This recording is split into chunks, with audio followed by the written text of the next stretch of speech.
Hello, my name is Austin Habich, the founder of Think Catholic, and you're listening to the Summa Theologica podcast, where we study St. Thomas Aquinas' Summa Theologiae in a way simple and insightful for anyone to understand. The Summa Theologica podcast is brought to you by Think Catholic. Taking 2 questions of the Summa a day, we'll seek to summarize St. Thomas's responses, discovering the brilliance of Aquinas and his Catholic faith. This is day 266. So let's get started. We're covering today questions 17 and 18 of the supplement to the Summa, that is, of the power of the keys and of the effect of the keys. The translation that I always use in these podcasts is the one generously provided to me by Ave Maria Press, the 5-volume set translated by the Fathers of the English Dominican province, which you can now get at a discounted price from Ave Maria Press's site by typing in the code Summa 10. And so here we go. Article 1.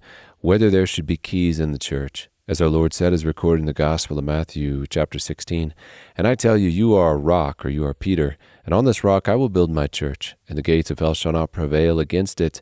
I will give you the keys of the kingdom, and whatever you bind on earth shall be bound in heaven, and whatever you loose on earth shall be loosed in heaven." It's important to remember also that Christ never gave the keys to anyone else.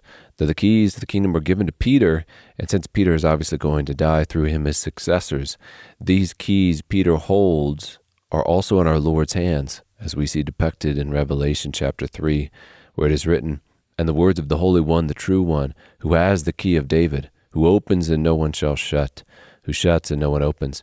This verse in Revelation proves the point Jesus is making when he gives the keys to Peter, that Christ will bind and loose through Peter on earth what he has determined in heaven and until the end of the age. All of this is, of course, foreshadowed in the Old Testament, as we see in the relationship between the Davidic king and his head steward, who is to be given the keys in the king's physical absence, as it is written in Isaiah, I believe this is chapter 22. "And I will place on his shoulder the key of the house of David. He shall open and none shall shut, and he shall shut and none shall open. And I will fasten him like a peg in a secure place, and he will become a throne of honor to his father's house." The metaphor of the keys tells us, as we know from our experience of keys down here, and why Christ uses it as analogy to what he's doing in his church, is that the keys are for opening and closing things, like doors or treasure troves. In the spiritual life, it is the treasure of Christ's merits, the grace of God he won for us by his passion, which is being opened and outpoured through his mystical body, the church, and specifically through the sacraments upon mankind. This is the keys which are opening and shutting. And thus it makes sense that since such a treasury was given to the church, through the pure side of our Lord on the cross, that now the ministers of the church, who stand as Christ's representatives, the successors of the apostles in union with the successor of Peter, should possess the keys, utilize the keys. As St. Thomas puts it here, and it's worth quoting him at length, he says, "Now the door of the kingdom is closed us through sin, both as to the stain and as to the debt of punishment. Wherefore the power of removing this obstacle is called a key. Now this power is in the divine Trinity by authority, hence some say that God has the key of authority. But Christ had the power to remove the above obstacle through the merit of his passion. The efficacy of his passion abides in the sacraments of the church. Wherefore a certain power for the removal of the aforesaid obstacle is bestowed on the ministers of the church, who are the dispensers of the sacraments, not by their own, but by a divine power, and by the passion of Christ. This power is called metaphorically the church's key, and is the key of ministry." Article 2. Whether the key is the power of binding and loosing, etc. The priest has the power, so to speak, to confer the Eucharist, forgive the sins of penitence, and the sacrament of confession, insofar as he is consecrated and ordained to be an alter Christus, another Christ. He is marked for such tasks, and in such a way that Christ can work through him in these specific ways. Now, a priest cannot exercise such faculties licitly without doing so in his proper jurisdiction or under the authority of the bishop and to those whom he has jurisdiction over.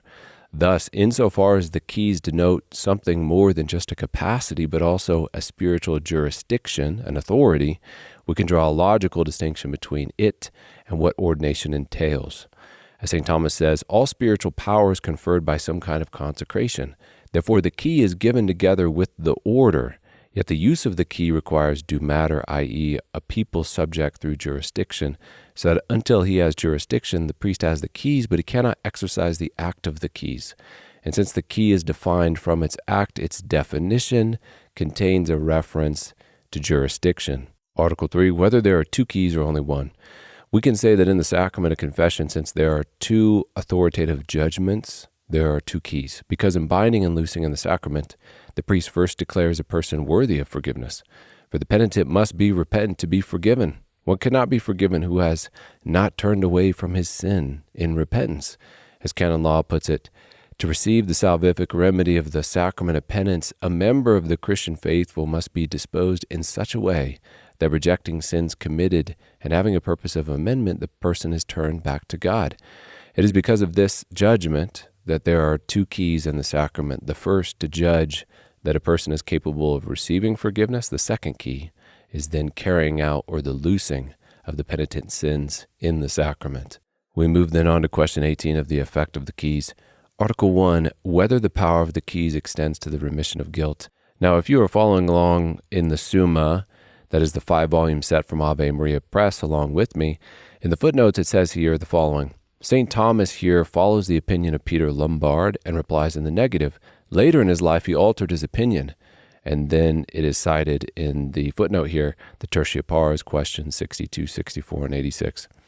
Therefore, in order not to confuse the listener, I'm going to quote Aquinas as he responds to this article's question from back in the Tertia Pars, which is written after St. Thomas's commentary on the sentences, which is what we're using in the supplement here. So I'm going to quote question 86 of the Tertia Pars, Article 6. Aquinas says, "The forgiveness of sin is the effect of penance chiefly by the power of the keys, which is vested in the ministers who furnish the formal part of the sacrament, and secondarily by the instrumentality of those acts of the penitent, which pertain to the virtue of penance, but only insofar as such acts are, in some way, subordinate to the keys of the Church." And all this makes sense, for not only were the keys given to Peter in Matthew 16, and with it the capacity to bind and to loose, and not only to him, but to the rest of the apostles, as we see in Matthew 18, but also at the end of John, we see that the Holy Spirit was given to the apostles precisely so that they could forgive sins, that God could work through them unto the forgiveness of sins. And so to quote the relevant passage there, this is the Gospel of John, chapter 20, verse 23, "And when he had said this," Jesus had said this, "he breathed on them and said to them, receive the Holy Spirit. If you forgive the sins of any, they are forgiven. If you retain the sins of any, they are retained." Article 2, whether a priest can remit sin as to the punishment. The answer here is pretty straightforward from what follows in what we said in the previous article. Binding and loosing regards not only sin, but the punishment attendant upon sin. It would be strange for a man to be forgiven of mortal sin and then yet spend eternity in hell being punished for those sins which were presumably forgiven. Thus, just as sin is forgiven through the power of the keys given to the ministers of the Church, so too the punishment due for sin can be remitted. Article 3, whether the priest can bind through the power of the keys. What we mean by bind here would be to not forgive a certain sin. If, as we've said, the person is unrepentant, not intent on amending their ways. Binding also denotes binding a person to a certain temporal punishment for their sins, giving them a penance, as a cure for the temporal ails the sin is caused in themselves via vice or others through injustice, as well as to allow the penitent then to make satisfaction for their sins before God. Article 4, our last article, whether the priest can bind and loose according to his own judgment. The priest is to bind and to loose according to the divine instinct, is what Aquinas says here. That's the phrase Aquinas uses.